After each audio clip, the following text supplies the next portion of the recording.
కూర్చుజాతి ఏ ఊరు బాబు మీది ఎక్కడ అన్నాడు. మాది ఒక ఊరని లేదులేండి, నాన్నగారు ట్రాన్స్ఫర్తో పాటు అన్ని ఊళ్ళు తిరుగుతూ వచ్చావు, అది నా పేరు చిరంజీవి అండి అన్నాడు. ఆహాహా అన్నాడు.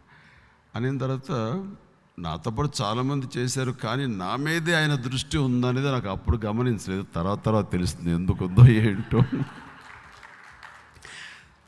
ఆ తర్వాత నన్ను క్రీగంట చూస్తూనే ఉన్నారనే విషయం ఆ తర్వాత గమనించిన మురళీమోహన్ వాడు తర్వాత చెప్తే అర్థమైంది. ఏదో నన్ను చూస్తుంటే కనుక ఏదో నటుడిని ఏదో నా గురించి అబ్జర్వ్ చేస్తున్నారేమో అనుకున్నాను తప్ప, ఆయనకి ఇంకో కోణం ఉంది, ఇంకో పార్సి ఉంది, అది దృష్టిలో పెట్టుకుని అబ్జర్వ్ చేస్తున్నాడు అన్న విషయం నేను గమనించలేకపోయాను. ఆ తర్వాత ఆ రోజు షెడ్యూల్ అయిపోయింది. అక్కడి నుంచి ట్రైన్ ఎక్కి మెడ్రాస్కి బయలుదేరి వచ్చేటప్పుడు అందరూ అనుకోకుండా ఒకే కంపార్ట్మెంట్లో కూర్చున్నాము. ఆయన రావు గోపాలరావు గారు అని అలా బిగించి ఏదో గ్లాసులో పోసుకున్నారు. అప్పట్లో నేను ఆంజనేయ స్వామి భక్తుడిని, ఏమి లేదో పక్కన అలా కూర్చున్నాము. భోజనం వస్తే కనుక తినేసి నిడదవల్లోనో ఎక్కడో తాడేపల్లిగూడలోనో ఇస్తారు భోజనం, అక్కడ తినేసేసి వెళ్ళిపోదాం పడుకుందాం అనుకుంటున్నాం. బాబా సార్ నాకు అలవాట్లేదండి చిచ్చాను అడిగా. లేదండి నేను ఆంజనేయ స్వామి భక్తునని ఇవన్నీ చేయనండి, నాకు అలవాట్లేదండి నస్తాను అంటే బుక్ తీసి ఆయన మార్క్ టిక్ అని వేస్తుంటారు, అదేదో వేస్తుండొచ్చు అని. ఇట్లాగా నాతో పాటు 2-3 షెడ్యూల్ చేసిన తర్వాత నేనేంటి అదేంటని అక్కడ గీత అనే అమ్మాయి ఉంటే, అమ్మాయితో మిగతా కుర్రలందరూ సరదాగా ఉంటే, నేను అప్పుడు అమ్మాయితో కాకుండా అక్కడ హార్స్ రైడింగ్ ఉంటే దోసకాయల పిల్ల హార్స్ ఎక్కి తిరుగుతూ ఉంటే మిగతా వాళ్ళని చూసేవాళ్ళు, నన్ను చూసేవాళ్ళు. అక్కడ ఇంకొక టిక్ వేసుకున్నారు. సో అమ్మాయి దగ్గర నుంచి మాట్లాడుతాం, సరే అమ్మాయితో నేను క్లోజ్గా మాట్లాడుతున్నటువంటి సీన్ ఆయనకి ఏం కనపడలేదు కాబట్టి అదొకటి. ఇవన్నీ అయిన తర్వాత ఇక్కడ దుష్ట చతుష్ట కూటమి లాంటి జరిగింది. అల్లు అరవింద్ గారు, జయకృష్ణ, అల్లు రావాలి, వీళ్ళందరూ కలిసి కూర్చుని ఈ కుర్రోడిని ఎలా నొక్కేద్దామా అని ఆలోచించారు. నొక్కడం అన్నాడు. ఇవన్నీ అప్పటిదాకా తెలియదు నాకు. నెమ్మదిగా జయకృష్ణ వచ్చాడు. బాబు ఏమండే అన్నాడు. ఏంటంటే జయకృష్ణ మా ప్రొడ్యూసర్ సినిమాకి. ఇప్పుడు కాదు, ఇప్పుడు పెళ్ళికి వెళ్ళాడు. ఎప్పుడే పెళ్ళాడు బాబు, ఎప్పుడే ఎంటర్ అవుతాను, ఇప్పుడు పెళ్ళాడు మనకి చచ్చి అదేం కాదు చిచ్చి మరి ఇంకా 7-8 ఏళ్ళు పోవాలి, 5 ఏళ్ళు పోవాలి, నిలదొక్కుకోవాలి ఇండస్ట్రీలో అని. ఊరుకోండే మంచి ఇప్పుడు ఈ టైంలో చేసుకోవాలి, అది నాన్నగారు అడ్రస్ ఏంటి అని అన్ని నెమ్మదిగా లాగుతున్నారు. ఆ తర్వాత రామలింగ గారు వేరే ఇంకో పక్క నుంచి ఇది ఇవ్వాలా ఇవ్వకూడదు సందిగ్ధం, అరవింద్ గారు అయితే ఇచ్చేద్దాం, మనిషి కనపడుతున్నాడు, ఫ్యూచర్ కనపడుతుంది, దాంతో ట్రావెల్ చేస్తే నా ఫ్యూచర్ కనపడుతుంది, అన్నీ ఆయన విజన్ చేసుకున్నారు.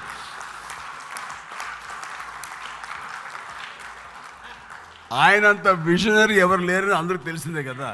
చాలా విషయాల్లో ముందస్తుగానే ఏ టెక్నాలజీ వచ్చినా సరే, ఏదొచ్చినా దానికి ఎలా కనిపెడతారో ఈ వ్యక్తులు కూడా అలాగే కనిపెట్టారు. మన అమాయకులం, ప్రతిదీ తెలిసేది కాదు.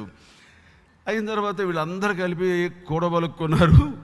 రామలింగ గారు ఏమో ఆయన తెలిసిన 2-3 పెద్దోళ్ళతోటి చేశారు. చాలా మంచి కూరవాడండి, బుద్ధిమంతుడు, ఆంజనేయ స్వామి భక్తి తప్ప ఇంకోటి లేదు, ఏ చెడు అలవాట్లు లేవు, అమ్మాయిలనే బహుదూరంలో ఉంటాడు. అది అమ్మ ఇంత కంటే కావాల్సింది ఏంటి జయకృష్ణ ఏంటంటే అబ్బాయి ఒప్పుకోవట్లేదని.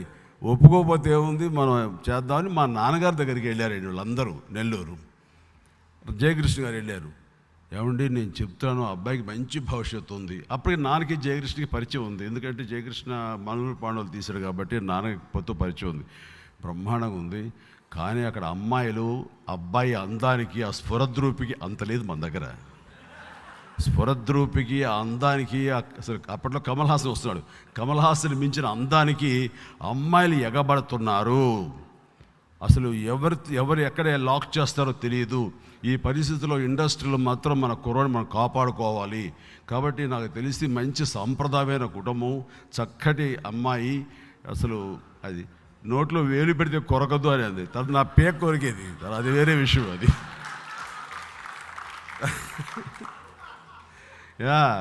తన పీకగా నిండుగా నగలు చేయించకపోతే అది నెక్స్ట్ నా పీక మీదకి వచ్చేది తన నోరు. అలాంటి నోట్లో వేలు పెడితే అంత మంచి సౌమ్యురాలు అని చెప్పేసి, అలాంటి అమ్మాయితో ఉంటే మన అబ్బాయి జీవితం బాగుంటుంది. ప్లస్ భోజనాలకి వాటికి కష్టపడిపోతున్నాడు, అబ్బాయి చిక్కిపోతున్నాడు. ఒక్కడి మాత్రం సత్యమండి, ఇండస్ట్రీలో నమ్మకూడదు. ఏ అమ్మాయి ఎక్కడి నుంచి ఎలాగా పట్టుకుని తను ఇచ్చేసుకుని తెలియదు. అతను మన అబ్బాయే కాదు, ఆలోచించుకోండి మీరు అని చెప్పేసరికి పాపం నాన్నగారికి ఎప్పుడైతే మైండ్లో పడిపోయిందో, ఆయనకి జయకృష్ణ లాంటి మనిషే అంటున్నాడు అని చెప్పేసి, రా నాన్న ఏంటి పెళ్ళేంటి నాన్న, పెళ్ళేంటి నాన్న, చేసుకోరా నీ ఆరోగ్యం కూడా బాగుంటుంది, మంచి ఇంటి పట్టు భోజనం తినొచ్చు అని చేయొచ్చు. లేదు నాన్న, నిజంగా చెప్తానండి, దండేసి గొర్రె పొట్టేళ్ళని బలికి తీసుకెళ్ళారండి నన్ను. అలా ఈడ్చుకెళ్ళారు. అప్పట్లో నాకు మొహమాటంగా ఎవరి మాట గట్టిగా కాదనలేను. సరే అయినా సరే ఇది కానీ కొంచెం గట్టిగానే ఉందాం అనుకున్నానండి. పెళ్ళి చూపులు అన్నారు. సో ఎప్పుడైతే సురేఖను చూశానో,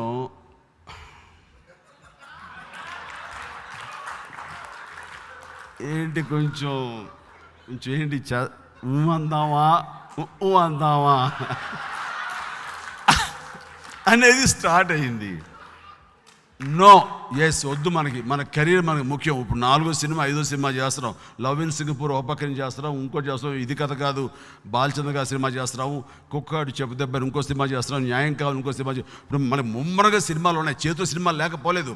సినిమా తర్వాత సినిమా ఊపిరి సలపకుండా ఉంది. ఈసారి కాదుకూడదు అన్నాను. మళ్ళీ ఇంకోసారి ఏదో టీకి ఇంటికి రా బాబు అన్నారు. ఎందుకు వెళ్ళకూడదు అనుకునేవండి. కానీ ఆ అమ్మాయితో చూసిన ఫస్ట్ చూపులు మళ్ళీ గుర్తుకొచ్చి ఇంకోసారి చూద్దాంలే అని చూసేసరికి ఈసారి కాఫీ పెట్టింది ఎవరో తెలుసా? సురేఖ పెట్టిందంట. అది ఇచ్చారు. కాఫీ తాగను అనలేను, తను పెట్టింది కూడా తాగానండి. అదేం కలిపిందో ఏంటో తెలియదు ఆ కాఫీలో. ఎప్పటికీ అంటారండి, ఏ మందు కలిపిందో ఆ క్షణంలో అన్నానండి. ఇంకా అంటావా లేదు, ఇంకా అనేసాను. ఇంకా అనిన తర్వాత చూస్తుంటే నేను కళ్ళు తెరిచేసరికి పెళ్ళి అయిపోయింది. ఆ పెళ్ళికో పెద్ద తతంగా ఉంది. రామలింగయ్య గారేమో అనుకున్న 2 నెలల్లో చేసేయాలంటారు, అది ఫిబ్రవరి. నాకేమో మే వరకు చాలా బిజీ షెడ్యూల్స్, ఒక్కరోజు కూడా ఖాళీ లేదు. తాతయ్య ప్రేమలలో ఎంఎస్ రెడ్డి గారు నిర్మాత, ఆయన అసలే కర్కోటకుడు అనమాట డేట్స్ వదలటానికి. అయిన తర్వాత ఇదో డేట్ లేదంటున్నారు కాబట్టి నేను మే జూన్లో చూసుకుంటాలే అంటే, ఈయన అల్లు అరవింద్ గారు ఎక్కడ మన చెయ్యి వదిలితే మట్ట గుడిసెలా జారిపోతాడు భయంతో వెళ్ళి ఏమైనా సరే 3 days సంపాదిస్తానని చెప్పి ఎంఎస్ రెడ్డి గారి దగ్గర కూర్చుని నువ్వు 3 రోజులు ఇస్తావా చస్తావా అంటే, అరే నూతన్ ప్రసాద్ బిజీ అయ్యా, నూతన్ ప్రసాద్ నాకు డేట్లు పోతే మళ్ళీ దొరకవు, మీరు మేలో పెట్టుకోండి అయ్యా అంటే, అది పెద్ద తతంగం. అది ఆఖరికి ఇవ్వకపోతే మానేస్తాడు మీ సినిమా అని. ఆఖరి 3 రోజులండి. 1 పెళ్లి కొడుకు చేయడానికి, 2 పెళ్లి చేయడానికి, 3 అది ఏదో చేస్తారుగా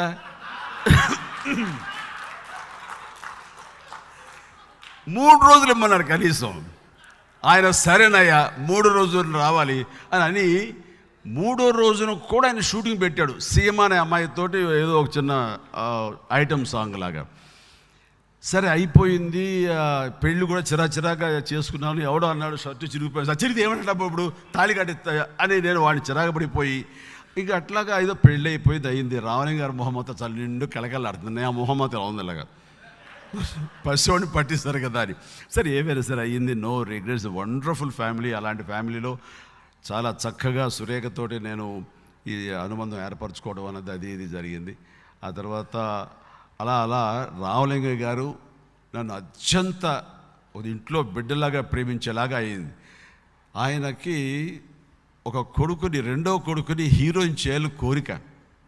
అన్ఫార్చునేట్లీ ఇందాక త్రివిక్రమ్ గారు చెప్పినట్టుగా బిడ్డని పోగొట్టుకుని విషాదంలో ఉన్న వాళ్ళకి ఆ బిడ్డ స్థానంలో నన్ను చూసుకుంటూ అంత ప్రేమాభిమానులు నాకు కనపరుస్తూ మరో బిడ్డలా చూసుకున్నారు.